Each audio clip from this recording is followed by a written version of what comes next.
Hello everybody, welcome back to Global Associates video lectures. Today I'm planning to take up one more accounting topic and one accounting standards on IAS 24 related parties. Let's move on to this discussion, and I'm picking this discussion based on one example or a question. Discuss whether the following events would require disclosure in the financial statements of the RP Group, a public limited company, under IAS 24 related party disclosures. The RP Group Merchant Bankers has a number of subsidiaries, associates and joint ventures in its group structure. During the financial year to 31 December 2009, the following events occurred. RP agreed to finance a management buyout. RP agreed to finance a management buyout of a group company, AB, a limited company, in addition to providing loan finance. RP has retained 25% equity holding in AB and has a main board director on the board of AB. RP received management fees, interest payments and dividends from AB. On 1st July 2009, RP sold a wholly owned subsidiary, X, a limited company, to Z, a public limited company. During the year, RP supplied X with second-hand office equipment and leased its factory from RP. The transactions were all contracted for at a market rates. The post-employment benefit from RP is managed by another merchant bank. An investment manager of RP post-employment benefit plan is also a non-executive director of RP Group and received an annual fee for his services of 25,000. RP pays 16 million per annum into the plan and occasionally transfers assets into the plan. The property, plant and equipment of 10 million were transferred into the plan, and a recharge of administration cost of 3 million was made. Now what the question is that, discuss whether the following events would require disclosure in the financial statements of RP Group. Let's take one by one.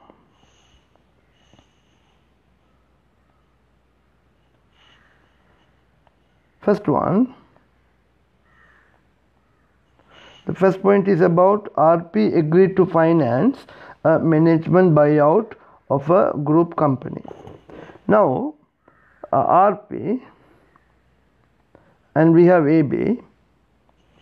This and the RP is, what is the nature of RP? Merchant bank. Their normal business is merchant bank. So when the activity is merchant bank and giving loan and finance support to any company cannot necessarily mean that it is a related party transaction, despite that transaction has taken place to a related party also. AB, a limited company, in addition to providing loan finance, RP retained 25% equity. Now what happened was, another important message they are saying, RP retaining 25% equity. That means RP, this AB becomes an associate of RP. Also, RP has represented in the board of AB by one director. A director representing the board. Right. Accordingly, what you need to establish here, that in a normal circumstances, as part of the ordinary course of the business, RP's normal activity is offering finance support to any other businesses. Now AB is another company where they receive such a finance support is not necessary to disclose separately as per the requirement of IAS 24. However, AB has acquired 25% equity, then that becomes an associate. So AB becomes an associate of RP. According to IAS 24, when an entity has a relationship of associate investment, then that relationship need to be disclosed according to IAS 24 disclosure requirements.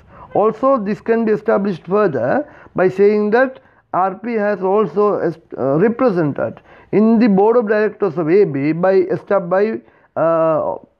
providing one director to represent the board. So these all factors justify that AB becomes a related party to RP, and that has to be disclosed in the financials of RP as related party transactions and balances according to IAS 24. That's the first part of the answer. Second part, on 1 July 2000 X9, RP sold a wholly owned subsidiary. Now what I will do now, yes, on 1 July 2000 X9, RP sold a wholly owned subsidiary X Limited company to Z. Now if I draw this timeline,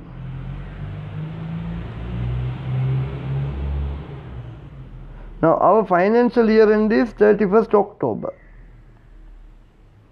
and the transaction took place on 1st of July. So the beginning is 1st of November.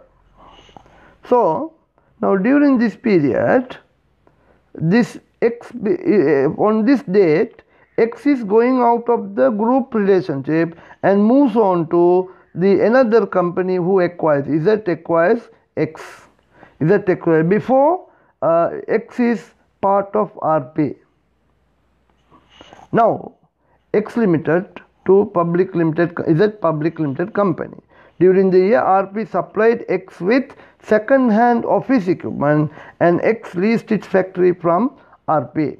So now here, now while X is becoming a subsidiary and then transaction between parent and subsidiary during that period is not necessary to specifically disclose, because what will happen is that intercompany transactions will then get eliminated when preparing the consolidated financial statement.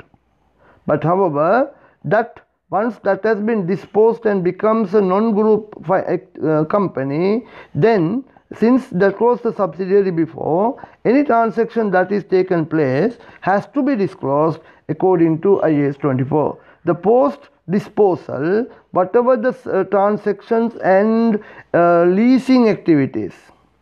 Now they have, what the RP has done, they have supplied second hand office equipment and also they have leased a factory to RP.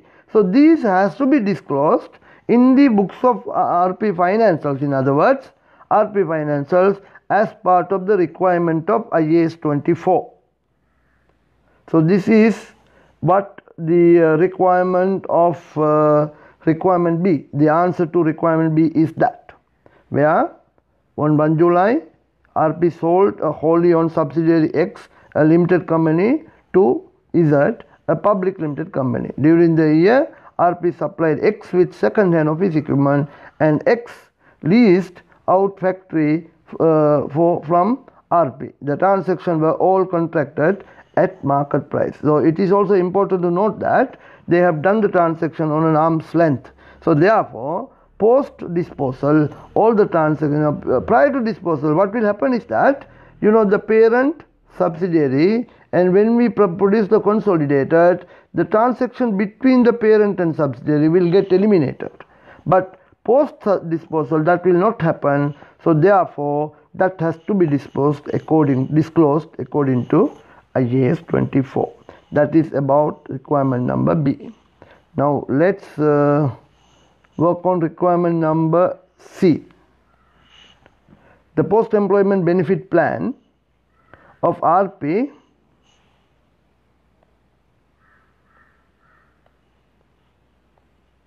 post-employment benefit plans of RP is managed by another merchant bank. An investment manager of RP, the manager of the RP post-employment benefit plan, is also a non-executive director of the RP group and received an annual fee for his services of 25,000. RP pays 16 million per annum into the plan and occasionally transfers assets into the plan. In 2009, the property, plant and equipment with 10 million were transferred into the plan and a recharge of administration cost of 3 million was made. Now, according to IAS 24, post-employment benefit plan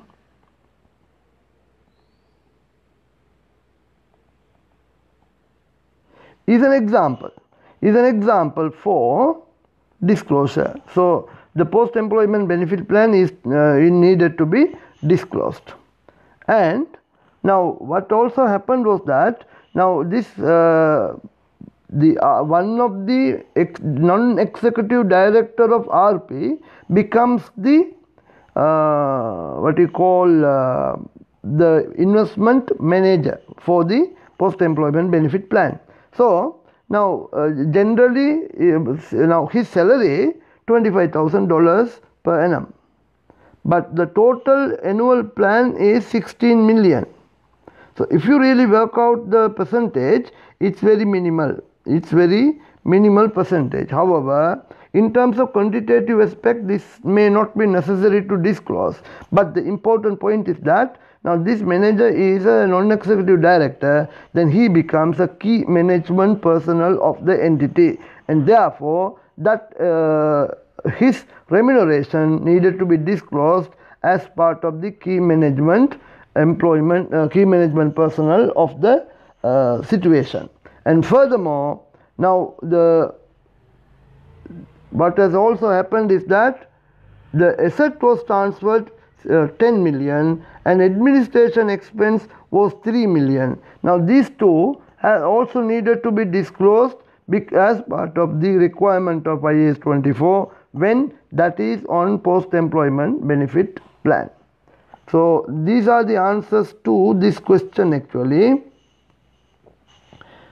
Now if you all needed any PDF version of this, anyone, please do contact me on atif83@gmail.com or my WhatsApp number 9477654509. I will be more than happy to share those PDF versions of these materials. Thank you very much for watching this video, and kindly like my videos, subscribe them, press the bell button and share them to others as well, so that everyone will benefit from this video. Await for more related videos. Thank you very much.